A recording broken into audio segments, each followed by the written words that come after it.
As Zimbabweans awoke on Monday to a heavy police presence and eerily quiet city centers, the much-anticipated anti-government protests called for by war veteran Blessed Geza, widely known as CDE Bombshell, failed to materialize.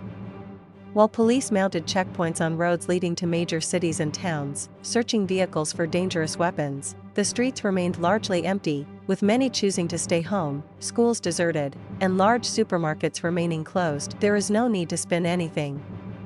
Geza made a call for peaceful demonstrations. People shut down their shops to allow for the demonstrations, but police, acting as ED's militia, tear-gassed those that turned up for the demonstration. Traffic into the center of Harare and Bulawayo was noticeably reduced, creating a ghost town atmosphere. A Zimliv correspondent in Bulawayo CBD described the scene: "It's like Sunday morning. Not many people or cars around."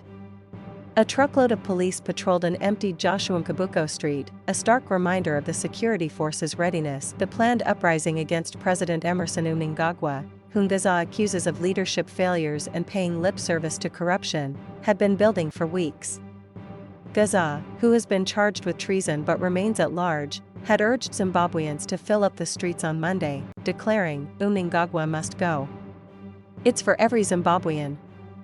Let's stand up against corrupt rule." Truth is, if Blessed Geza and war veterans don't come out to lead the demonstration or protest, the streets are going to be empty for the rest of the day. No one wants to risk their lives for someone who's hiding. However, at 8 a.m. across Zimbabwe, there were no signs of protests. The call was for people to flood the streets, but it appears so far Geza has achieved the opposite, with many staying at home, perhaps out of fear of what could happen. Geza will claim a partial victory, one man causing so much chaos and potential harm to the economy, which will no doubt take a hit from the industries that won't open.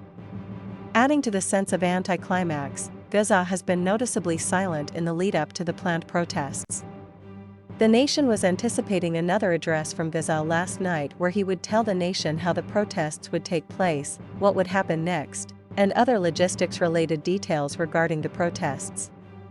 However, since the day Geza published a 1.5-minute-long video, 2 days ago, where he seemed to be indirectly claiming responsibility for the vehicles that were torched at some of Mnangagwa's allies' offices like Wicknell Cheveyo, Kuda Tagwariai and John Mangudya, Geza has not said a word.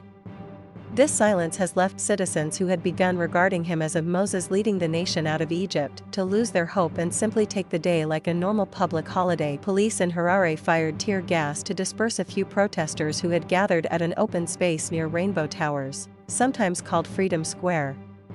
A faction of war veterans led by Blessed Geza had called for an uprising against President Mnangagwa. Many stayed at home. In contrast to Geza's silence, police had called on Zimbabweans to go about their business as usual, promising sufficient security. Leave was cancelled for all police officers, who were also surprised when the government deposited $50 into their individual accounts last Saturday.